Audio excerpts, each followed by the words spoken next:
Continuando a nossa série de entrevistas para essa reportagem sobre chatbot, nós estamos com o Cassiano Maschio.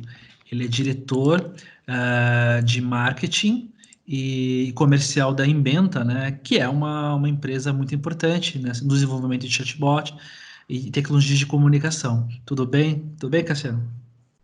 Oi, Ivan, como é que tá? Tudo bem? Prazer falar contigo, ainda mais sobre esse tema aí que tá muito quente hoje em dia aí no momento de crise. Bacana. Cassiano, nós já conversamos uma vez sobre esse assunto, né? Não nessa oportunidade, é isso que a gente vai fazer agora. Que é, você já destacava essa importância você destacava dessa evolução do uso do chatbot, né? Na comunicação com os clientes, a empresa cliente, enfim. E você dizia que assim, olha, vai entrar um grupo que talvez nunca tenha usado. E o que chama atenção é que nós falamos disso antes de acontecer a pandemia. É verdade. Ou seja, isso aconteceu, infelizmente, né? Então, por conta disso, eu queria ver, e a gente falou, você tocou numa coisa que eu achei muito importante, que vai ser o tema desse nosso bate-papo, que é sobre a questão da evangelização do chatbot. Primeiro que você gostaria que você falasse sobre essa questão e como isso acelerou, e o que seria essa evangelização, antes de mais nada. Muito bem. É um tema que está bem quente. Eu tenho participado de algumas lives, webinars, aí, 3, 4 últimas semanas, e sempre é o tema que vem à tona, né? Como cresceu o uso e pessoas que uso de soluções digitais e soluções online, enfim, canais digitais, as pessoas que antes não utilizavam, né? Seja por não gostarem, não terem familiaridade, enfim, começaram a ter que utilizar, sem muita saída. Algumas empresas até descontinuaram canais convencionais, telefone, por exemplo, e aí os chatbots, né, que são as coisas que a gente trabalha mais, ou a centrais de ajuda, passaram a ser muito utilizadas por essas pessoas, que muitas vezes não sabem como é o comportamento, e às vezes no chatbot começam a fazer perguntas que são questões, né, de redes sociais, e o chatbot não está desenhado para entender questões ou coisas super complexas, ele está desenhado para entender coisas objetivas, concretas, e tirar coisas operacionais do pensamento humano, né? Então, a questão da evangelização, que a gente comentou, passou a fazer mais sentido ainda, né? Ao invés de tentar fazer o bot entender a pessoa, e isso ainda pela tecnologia atual, nas nuances e subjetividades do idioma não é possível, é tentar fazer o caminho inverso, acostumar as pessoas a lidar com ferramentas de automatização, que são chatbots, fax inteligentes, buscadores. E isso é um desafio muito grande, né? Tentar massificar o conhecimento sobre esse tipo de solução, acho que é o desafio. Interessante. Quer dizer, por conta, né, enfim, pegando um gancho em cima do que você falou, que por conta do que aconteceu, desse distanciamento, do isolamento, quer dizer, muita gente entrou, foi lançada para esse mercado, quer dizer, esse universo do chatbot, né? E aí, evidentemente, algumas apanharam, e eu acho que ainda estão apanhando. É nesse sentido, você precisa de alguém, uma pessoa, uma voz para ajudar as pessoas a pegar na mão e ajudar, enfim. E por quê? Mais ou menos isso, né? Um exemplo muito claro, talvez seja esses assistentes pessoais que a gente tem, né? A Siri, a Google Assistant, a Alexa, que são ferramentas que estão uma parte das pessoas já conhece, já utiliza, talvez não massivamente. Falei Siri, ela me respondeu. E elas funcionam basicamente por comando, né? Eu preciso primeiro, para começar a falar, eu preciso dar um comando inicial, né? Eu não vou falar de novo para ela não me responder aqui. Uhum. Mas para falar, eu preciso isso. Para falar com uma empresa, eles têm os actions ou os skills, dependendo da ferramenta, Alexa e Google Assistant, por exemplo, que eu falando uma palavra-chave, e eu tenho que saber qual é essa, eu vou acionar uma base de conhecimento de uma empresa, para, enfim, saber o status de um pedido, tirar alguma dúvida, fazer algum pedido de delivery, por exemplo. Então, esse já é um exemplo que eu preciso saber os comandos. Então, alguém tem que ensinar a pessoa o comando para falar com essas ferramentas de assistentes pessoais. Para os chatbots também, que são ferramentas mais em outros canais e que não trabalham bem por comandos, mas a pessoa tem que ter uma noção de como interagir. Ela não pode escrever um textão, né? O exemplo que eu dei antes, não pode escrever um textão. Ela tem que ser objetiva. Aquele bot está ali para alguma função específica que vai ajudar ela. Então, ela tem que tentar ser objetiva. Tem os bots que são por navegação, esses são até um pouco mais fáceis, porque eles vão por cliques e a pessoa vai sendo induzida com uma usabilidade melhor, mas tem casos de empresas que têm muitos tipos de problemas e aí ele vai ter que liberar para uma ferramenta de NLP, né, de processamento de linguagem natural, tentar entender o que ele está falando e levar ele para o atendimento, para a resolução da dúvida, para uma integração com algum sistema que vai resolver o problema dele. Então, esse eu acho que é o desafio. E não é tão simples, porque tem várias ferramentas, várias formas de implementação, vários profissionais que implementam com lógicas diferentes.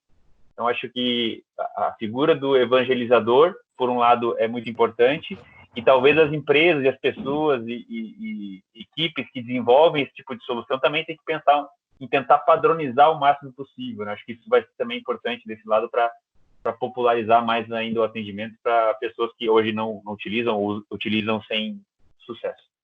Entendi. Por exemplo, na questão da comunicação, vocês já notam, por exemplo, alguma mudança na maneira como algumas pessoas estão se comunicando, o que já mostra, já evidencia algum tipo, olha, essa pessoa está usando pela primeira vez. Quais são essas... o que a gente pode dizer desse tipo de comunicação e que é novo, assim, neste momento? Legal. A forma de interagir agora ficou bem claro em alguns casos de algumas companhias, empresas, né, principalmente quando a gente fala em crédito e cobrança, empresas de financiamento, né, e companhias aéreas, que pessoas novas começaram a interagir, ou seja, começaram mais ocorrente de textões, ou seja, a pessoa entra num bot e faz um textão esperando que tenha uma resposta clara e objetiva para um textão, que às vezes tem muita coisa ali envolvida, várias intenções, várias dúvidas, e claro, o bot não vai conseguir resolver, né? E também questões muito específicas para a indústria, né? Então, renegociação de dívidas foi uma coisa que se percebeu que está acontecendo muito, né?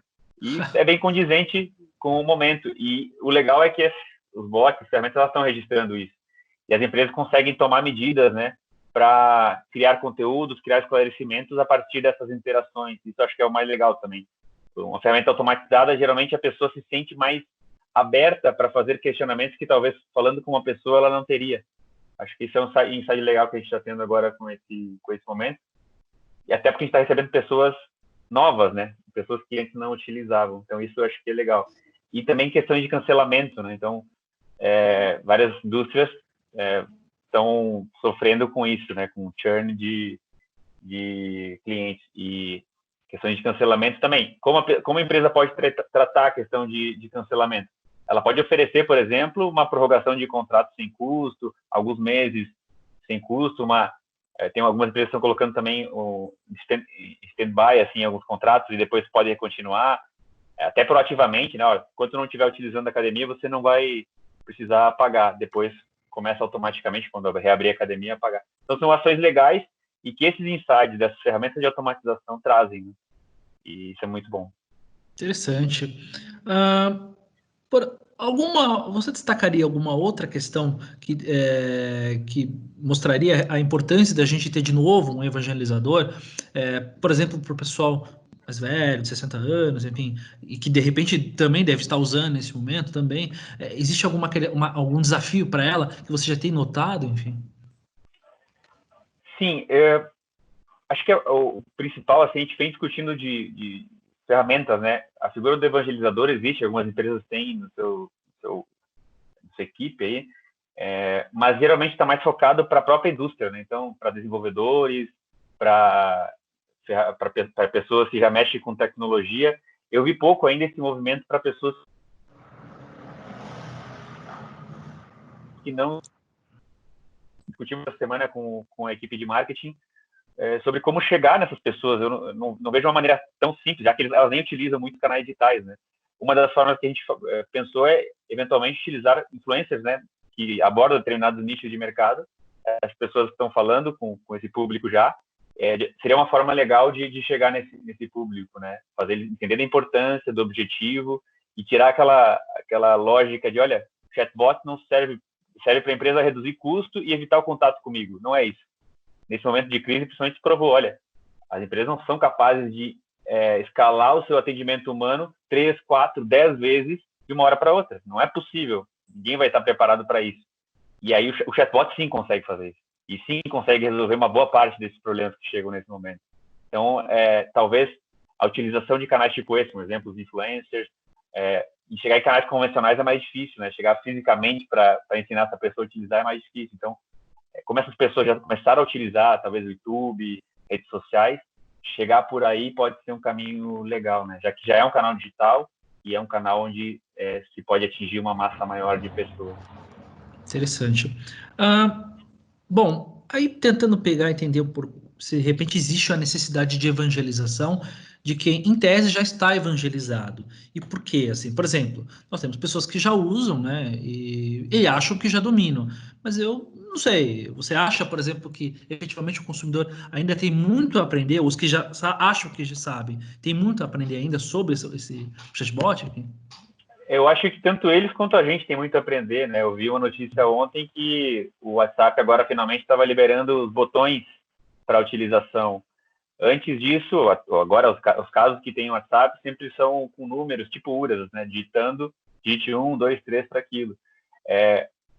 Os botões permitem um universo de possibilidades muito maior, de usabilidade melhor. E o WhatsApp é um canal onde todos estão, inclusive as pessoas que são menos digitais, né? Meus pais não são pessoas que eu posso chamar de digitais e já utilizam muito bem o WhatsApp. Estar ali no WhatsApp é um exemplo, tá? Pode ser outras ferramentas, Messenger, enfim. Estar aí pode ser bem, bem interessante, né? Então, pessoas que já sabem o que tem até hoje. Amanhã já surge outra possibilidade, um exemplo, os botões no WhatsApp. A gente precisa estar sempre aprendendo. Então, o evangelizador, tanto para a parte de inteligência artificial, chatbots, quanto para a tecnologia, eu acho que é uma função, uma profissão que cada vez mais vai ser importante, né? E aí pode ser de N maneiras, né? Eu sinceramente não sei prever o futuro, mas acho que a parte do influenciador digital, que existe para várias áreas, pode ser um nicho legal a ser aproveitado, né? Alô? Oi, tá cortando um pouco, cortou um pouco, né? Travou um Quer que eu pouco. falo de novo? Travou. Essa parte só da questão que virou uma oportunidade, né? Você estava falando a questão que o evangelizador pode ser uma oportunidade dentro das empresas, né? Você tem uma pessoa para ajudar, ensinar, né, o consumidor. Perfeito. O evangelizador, como a gente estava falando, ele pode ser uma oportunidade tanto dentro da empresa, e algumas empresas já têm essa iniciativa, mas também pode ser uma oportunidade externa, seja para a mídia, né? Ter na mídia pessoas que falam sobre isso, você é um deles, né, Ivan? Quanto a influenciadores de redes sociais, né, tem vários nichos que utilizam influenciadores para, enfim, para divulgar coisas, para promover produtos, para promover assuntos. Nessa área de chatbot, inteligência artificial, autoatendimento, pode ser um outro nicho também a ser melhor explorado. Tem algum que já tem essa iniciativa, mas não vejo alguém que atue massivamente com públicos, né, públicos específicos, que eu acho que é o caso que seria pertinente agora, pessoas que não são digitalizadas, enfim, pode ser um público bem legal para ser abordado por influencers, por exemplo. Entendi. Interessante. Eu queria explorar um pouco do seu conhecimento sobre esse assunto. Queria ver se de repente você conhece ou já ouviu falar de algum case bem interessante de evangelizador, chatbot lá fora, enfim, não necessariamente aqui, mas lá fora, um país, enfim. De chatbot especificamente, tem uma pessoa no Brasil, vou citar, que para mim é referência, ou seja, eu conheci ele há uns 4, 5 anos atrás, e desde então ele conduz uma comunidade que chama Bots Brasil, fala muito sobre isso. Participei de uma live na semana passada com ele também, que é o Caio Calado. E ele está aqui no Brasil, para mim é referência, e tem feito um trabalho bem legal de divulgação, né? Então eu citaria ele como um caso legal. Lá fora, sinceramente, eu não conheço, pelo menos assim como referência, não tem ninguém muito grande, pelo que eu sei e acompanho. Tem pessoas, sim, na parte de tecnologia, né?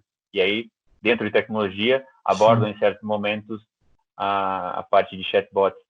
Mas dentro do chatbot eu vejo o Caio Calado, que é da Bots Brasil, né? A comunidade, depois eu posso te passar informações dele especificamente, da Bots Brasil, que acho que são referências aqui no Brasil para essa parte.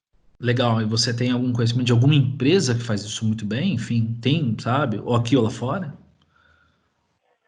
Cara, como empresa é difícil falar. Acho que a gente tem nas empresas iniciativas específicas, mas muito mais comerciais, né? Não focadas no mercado como um todo, e sim mais focada na sua solução. acaba afetando positivamente. Eu acho que tem o caso não de uma pessoa, mas de uma empresa que fez muito bem isso, que é o Bradesco, né, com a Bia. Ajudou, de certa maneira, a popularizar a figura do autoatendimento, de ter uma inteligência artificial que está ali para resolver. Outras empresas com menor projeção, né, com menor impacto, também fizeram, de certa maneira, isso. Eu tenho o lado negativo, acho, do caso da Bia do Bradesco, criou muita expectativa, né, em certo momento se vendia uma expectativa muito alta, que obviamente não é um milagre, ou seja, ali tem tecnologia por trás, tem um algoritmo, tem matemática, mas não é um milagre, não é vai responder tudo que você falar e perguntar, e nem vai aprender tudo que você está falando. Ou seja, tem pessoas por trás fazendo um trabalho de usabilidade, de melhoria contínua dos processos. Mas eu acho que é um caso legal em relação a popularizar, e nesse sentido ajudou bastante. Até porque, né, o evangelizador ele vai estimular as pessoas a entrarem. E quanto mais essa pessoa utilizar, mais interações a empresa vai ter e, evidentemente, a máquina vai aprender também, né? Claro, claro. Acaba ficando mais... Cria-se um perigo ciclo.